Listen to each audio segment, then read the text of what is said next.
freedom of religion. You know what I'm trying to say? And people come out and they provide food and they provide other support because it's part of their faith-based beliefs. Okay? Well, they're exercising religion. We in Novato, we had a camp up there, and a group of people from Oakland came up, and they were bringing watermelons and food and shirts and things like that. And we said, "Where are you guys from?" They said, "Well, we're just church people in Oakland." I said, well, they wouldn't even tell us what church, nothing. They said, "We're here because it's our mission to be here." So when we filed our lawsuit, we said, not only are you interfering with the rights of the people in the camp, you're interfering with the rights of those people to practice their religion. Free exercise of religion and providing some kind of charitable giving, you know, doing good deeds, doing the Lord's work, you know, so to speak, of feeding the hungry and clothing the naked, like they say. You know what I'm saying? And that was one of the arguments we made to the court, that they're interfering not just with the rights of the homeless, but they're interfering with the rights of the broader community. All right? So I think that all of these things can kind of come together. And that's what I mean when I say make this a genuine community, think about having religious services of all different denominations, think about having health fairs, and calling out the big interests, Sutter Health and the rest of these big corporate healthcare concerns, saying, what are you doing? Like you say, not just come down and then they disappear. Yeah. They do a little photo op and then they're gone. But what are you doing on a consistent basis? Right. The emergency rooms are out on the streets. The emergency rooms are out on the streets right now. What are you doing in terms of organizing your medical professionals to come and actually serve this community with the billions of dollars that outfits like Sutter and all these other corporate-owned Kaiser and the rest of them? Okay? So we have to start embarrassing some of these entities and calling them out. You know, going to their meetings, calling them out specifically what they're doing and not doing. Another thing we talked about is the homeless industrial complex. All right. You have these people. You guys know they're making millions of dollars. They're getting all this homeless so-called relief. They're getting all these continuum of care and homeless consortium and what is it? Entry. What is it? Qualified entry. Whatever they call it. Coordinated access. Right, coordinated entry, that's what it is. So it's a coordinated, what I call it is a criminal enterprise, because a lot of these things are just making money. It's almost like a racket. They're making money off the homeless, but they're not providing any housing. Yes, I have a That's this law, $617,000. Yeah, the state rounds are $4,000 per month per head, and we're doing better than what they're doing. Okay, so I don't know if you heard, $4,000 per month per head. So who can we go to? Who can we go to with that message? And I think we can go to the average people. We can go to tenants. We can go to students. We can go to senior citizens organizations. We can plead our case that it's not just oppression of the homeless. It's a waste of taxpayer resources. Now, this is the amount of money that they put into the master siding plan, right? It was $100 million. That's how much Steinberg had. $125 million. What? $125 million after. Okay, all right. Okay, that's even. Yeah, see, it makes my point even stronger. What we did, I don't know if you know, but a few years ago, the city of Sacramento helped finance putting up about 15 modular homes. They were part of a funding effort, and they built 15 modular homes somewhere around here in the city of Sacramento. St. John's, the family women's and family children, or whatever it is. Okay, but the city also kicked in money for that. Each one of those homes could house 5 people. A modular home is permanent. It's constructed in plant, and they go ahead and set it up and hook it up with whatever they have to hook it up, and there it sits. You know, it's durable. It's not a shed. It's not a tough shed. It's not a tent. It's not a pop-up encampment. It's not a parking lot. It's a home. It's a durable place to live like a human being, okay? And so each one of those could house 5 people. Oh, let's do the math. And we did the math. We added up 11. We took 11,000. We divided $100 million into, we found the cost of one of those homes is about $30,000 to $35,000. That's how much it costs to build one of those. So we divided $35,000 into $100 million. And remember, each one of those could house 5 people. And you know what the total came to? $93 million, less than the money that they gave the city for the totally failed master siding plan, right? Less money. And Crystal's saying they actually spent $125 million. That's even a bigger waste of taxpayer money. You know what I'm trying to say? And for what? To benefit a handful of little corporations that are making money off the homeless with these pallet homes and these other kind of things to exploit homeless people and create this whole industry of which is pimping off of homelessness. Yeah. They're not actually stopping. They're not actually providing durable housing. Right. They're making money short and long term off the prices of homeless. You know what I'm trying to say? Creating jobs behind the homeless and everything else. It's totally self-serving. It's totally self-serving. I know about these pallet home people who have created this whole industry, and they say, "Oh, we're helping the homeless. We build a pallet home." But what they don't do is they do not require cities to actually provide water. They do not require the cities. I talked personally with the owners. There's a little family, a couple that owns one of the big pallet home places. I think the ones that they have up in Chico. Anyway, they don't require the cities to do anything. They don't require the cities to do anything. They just buy the things and they walk away from it and they make their money. And then the city comes in and might build a barbed wire fence around it, have rules and regulations that make it so that you can't have visitors, you can't actually come out freely, that type of thing. They're making money. So that's another thing that I think we should do is you guys should think about having an information system, putting out press releases and calling press conferences and having actions and protests where these people sit. Now we're going to have a protest very soon in Marin County because we met with Marin County. In Sausalito, we finally, after 18 months, forced the city to come up with over $500,000 to provide housing assistance for 30 people. Okay? For 30 people? 30 people, yeah. And we wanted to take care of a lot more, but we had to compromise. They won't. They can't do it. Right. Well, we wanted to make a point, which is that you just give the financing, the ability to people homeless. They'll make right decisions. They'll find some housing. They'll be able to make instead. They'll say, "Well, you give homeless people money. They're going to use it on drugs. They're going to use it on this and that. That's a waste. That they don't know what to do with it. They're irresponsible." A lot of the shelters, they take your money to teach you how to manage your funds. They're going to teach homeless people how to manage funds. How about $100 million? They couldn't even pardon me. They couldn't even manage this money. You know what I'm trying to say? Who knows better how to manage the money? So already out of the 30 people, about 15 of them have found their own little apartments, and another group have purchased vehicles and took motorhomes so that no matter what happens, they got a place. And some have actually fixed up their boats or bought new boats, the ones whose boats were crushed, making them homeless in the first place. So we're changing the narrative. The narrative is these homeless people are helpless. They can't control their own lives. If they go in the shelter, they have to open an account and prove to us that they know how to manage their money successfully. Well, they're doing just fine without any of that homeless industrial hand-holding, kind of nursery school. I've got 2 jobs. I've had 3 jobs. I had to quit one because they told me I worked too much and couldn't get in the shelter. Right. Yeah. Well, that, of course, is the other false narrative, is that homeless people are not part of the working class, that they don't work, they don't have jobs. And we know that that's false, too. You guys know that the dynamic, the demographic of homelessness, who actually are homeless? Where is homelessness? The hidden homeless, the visible homeless, the students. But hey, the county, I'm telling you, the county, I got to give it to them. They were more than willing to give me housing if I wanted to quit my job and they'd keep me on SSI. What the hell? Sure, they keep you dependent. Take your independence away from you. Yeah. Right. Have a case manager dictate to you all the things you have to do when you're perfectly capable of doing things yourself. I mean, I don't understand the legalities of it. I defended people who had Section 8. My family was on Section 8. And then when I became a lawyer, I defended people who had lost their Section 8 certificates and were fighting to get them reinstated, right?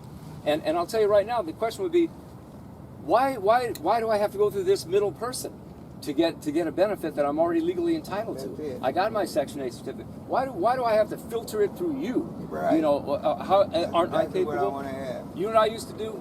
I'll just share this little personal story. So when we were on Section 8, me and my family, I had these 2 daughters. My wife had passed away. And so what I would do is we look for apartments, and I'd make an appointment to go see the landlord or landlady, and I'd bring the kids with me, and we'd sit down and look at the place. It was very nice, and this and that. I didn't even say the word Section 8. Not until after we'd had a meeting, and they could see that we were a real family here, and we complimented them. You got a nice apartment here. And then I'd say, oh, by the way, just to reassure you, that we're good tenants. It's a good risk to take to rent to me. We're actually getting some government assistance, so you're guaranteed to get your rent no matter what happens. Oh, really? Yeah. And then only at the end of that whole thing did I say that word Section 8, because a lot of people. Nowadays, a lot of people won't. They'll say, we don't take Section 8. The county or whatever's not going to pay you. Right. Exactly. So there's ways to do this. What's the point I'm making? We got housing. And I didn't need no case manager, and we didn't need anyone intervening and interceding and being a middle person making decisions for us. Right. All right, okay, and that's what this movement has to be all about. And like Crystal's saying, you got to make this camp an independent survival camp. You bring in the resources, and then the city's going to tear down something that's providing resources that the city has refused. That's why we were so successful during COVID, because we went out and started setting up the hygiene stations and the SINGs to bring the medical team. We were doing what the city and the county failed to do, right? And then when they turn around and say, well, you know, this and that, say, well, we're doing what you're supposed to do. So I say it's two things. Try to do the things that they're not doing, do them right here in the camp, and expand your audience, especially the young people. Especially the young people, college kids, high school too. Now, tomorrow, we have a meeting in Marin County at Mount Tamalpais High School. Very well-to-do community, very well-to-do group of students, even though they got their homeless percentage of their students are homeless too. They just don't want to admit it. But about 10% of all students in the United States are now homeless, and many of them in very wealthy school districts too. You know, in any wealthy neighborhood, you're going to have people that are not so wealthy, and they're in that neighborhood, and they're homeless at Mount Tamalpais High School. So they contacted us right in the middle of the whole fight in the city of Sausalito and say, hey, we're doing a story for our high school newspaper. We want to tell the story, the side of the story of the homeless and what's happened over there in Marinship Park for the last 18 months. And they're going to put this story as a special project of their new high school newspaper, all right? And so we're meeting with them tomorrow. We already had one interview with them. We're doing another one. And so they're eager to tell the stories. You go to some of these high schools. You go to some of the junior colleges and college and say, well, help us tell our story. We get some mention in SACB every once in a while. We got Teresa Cliff, and we have some of the others that have done some good stories. But they're not consistently doing it. They're not consistently doing it. And they don't really carry our message. They don't really carry our message.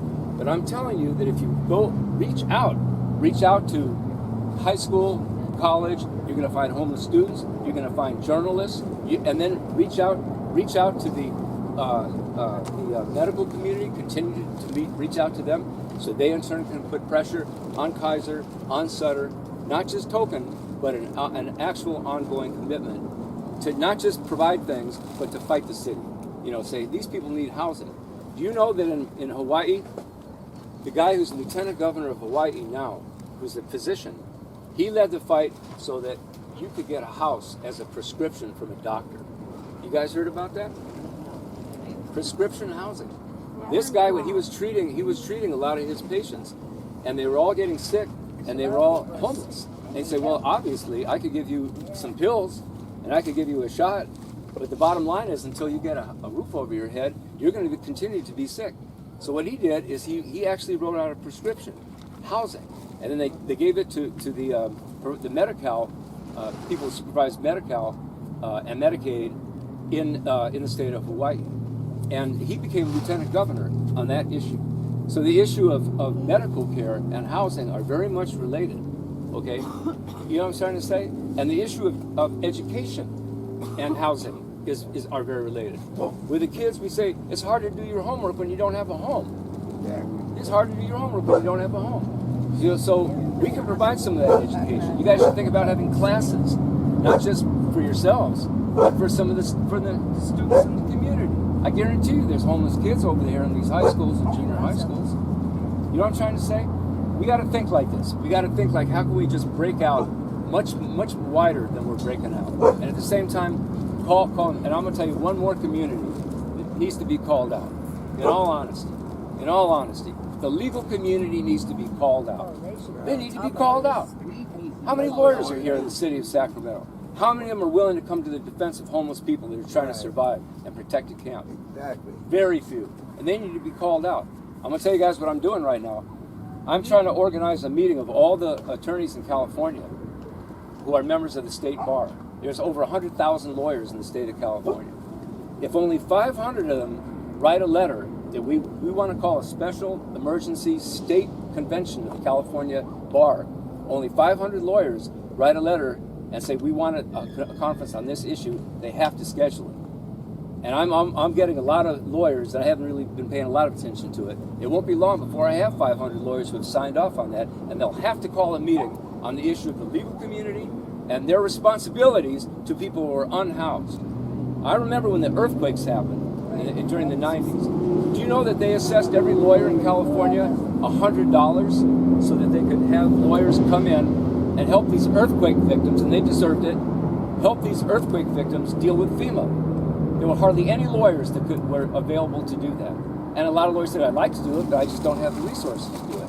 So the state bar assessed every lawyer $100. And that created a huge fund, and lawyers went into the communities where the earthquake had wrecked their homes, and they helped people. I think the same thing has to happen right now. Right. And I'm organizing, and I got a few other lawyers to help me right now to say, State Bar of California is failing. They're failing poor people. 86% of the people in California can't even make it into a court. They just don't even have the funds. That courtroom door is closed to 86% of all people in California, not just poor people, 86% of all people in California. So we need to call out the legal community, call out these hospital corporations, call out the clergy, and make them do what's right. And some of them will line up on the side they're already on, and some of them will say, you know what, it's time for us to come out and do what the gospel actually says that we're supposed to do. See what I'm trying to say? But it's not going to happen unless you continue doing what you're doing and publicize what you're doing and get the word out. All right? Because we can't just talk to each other about this stuff. We got to take this message out. But can we point them to, if we do get them here, get them demented here, who do we tell them to go contact or see? Say, okay, you guys need to. That's why I say, hey, Come right down here. I'll get you signature. This is what Crystal was talking about. You guys got your own system here. You got your leadership here. It's a self-governed camp. Come down. This is our government. Everybody. This is our community, our government, self-governed, self-regulated. You know what I'm trying to say? You say, come on down, talk to our mayor, or talk to our city council. Yeah. You know what I'm trying to say? I would say that this is also, a stance, because what we know and what we're seeing, like with all these ordinances coming through right now, I'm not sure if folks are watching these ordinances, but they're creating a situation where people can't survive. We're talking about segregation, we're talking about social cleansing of the poor, we're talking about exclusionary zones. People can't be anywhere. Like, you cannot be anywhere without getting criminalized. What we're seeing, and again, this can be a safe place to avoid that. Those, yes, they are bans, yes, they are fucking rules, but it's what it is. This is city owned property. We've cleared that up. So under the Martin versus Boise, I think that we're kind of covered. But like with the ordinances, for instance, like within the county, they just passed this infrastructure ordinance, which includes in very small writing where people aren't going to pay attention that they've removed any way of cooking. So how do people survive if you can't eat? Like, you can't cook. They said no propane, no explosives, nothing that is flammable. Hairspray is fucking flammable. Let's talk about it. Yeah. Like, you know what I mean? Like, for real. Yeah, hand sanitizer. So these ordinances are making it so people can't survive, and that's something that folks need to take that stand and say, like, I'm here surviving. Like, you're not going to tell me, you're not going to force me to die. Like That's not. $60 and a fast food. That's great. Well, I think again, I'm sorry. The other thing we have too is a lot of allies that you folks may not have met or know. We do have people that are working on our behalf. We have Dr. Flo out here who has been behind us in our legal representation, bringing out all of these crises, how sweeps do, the trauma that the sweeps do cause. And this isn't just about sweeps. Again, this is like survival. We often focus on sweeps, but it's more than that. So I think that, again, just, for you guys to know that there's a whole community behind you pushing, to try to keep this, not this location, but to stop what is happening. Right. But Nikki. That's the stop zone. Wait, Nikki. Just specifically around that, it's so harmful. You guys speak I loud. don't know, that's the question. Because what they said was that the risk, I guess just any type of lawyerly idea around how we challenge these ordinances, because they should be challenged. But that they talk about a fire risk, but we know that people have to eat. So obviously clearly fires are illegal, right? But they reiterated that fires are illegal. Barbecues, camp stoves, generators. So like the harm, the actual harm of like being hungry, is worse than the risk of fire. I mean, the state fire chief, I don't know, he's got a special title, bless him, but he said we should be ready for every acre in California to burn. That's a risk we know is happening regardless of where people are living and eating. What we've done in the county, people are going to have fires because they have to eat, even when we, and they have filled up trucks of people's cooking equipment already. And so like, yeah, it's just so dangerous, and they don't even. Heck, the fire department can come out here tomorrow and start a fire right here and say it's a safe fire because we're a controlled burn. Right. And on that generator part, and on top of it too, like we have people that medically have to have the generators. Like, I mean, that's power. That's all we have. And like, that's not okay. We should just. Well, It helps. It's awful, but. Hang on. And I think that like we can use like this space as that like protection in a sense. Like we're standing our ground. You're not going to impose deadly, freaking illegal, in our view, illegal laws on us. That's not. So I mean, it's specifically inhibits life-sustaining activities, right? Which is like part of the language about like sleep or other laws about sleeping or cooking and eating is a life-sustaining activity. So it should specifically well, I think delegitimize that one. Well, I think what we talk about, Nikki, is a good example of two things. One is that, first of all, they made the same arguments just now when we had the heat wave. They made the same arguments. The city came in and said, yeah, but we've got to continue to take down these encampments because they're fire dangers and this and that. They actually raised that, and the fire chief had submitted a declaration talking about some fire that happened somewhere. You know, the evidence is very thin, but like the fire chief, if the fire chief says we got to do the sweeps because they're a fire hazard, then I guess we got to do them. But they did not.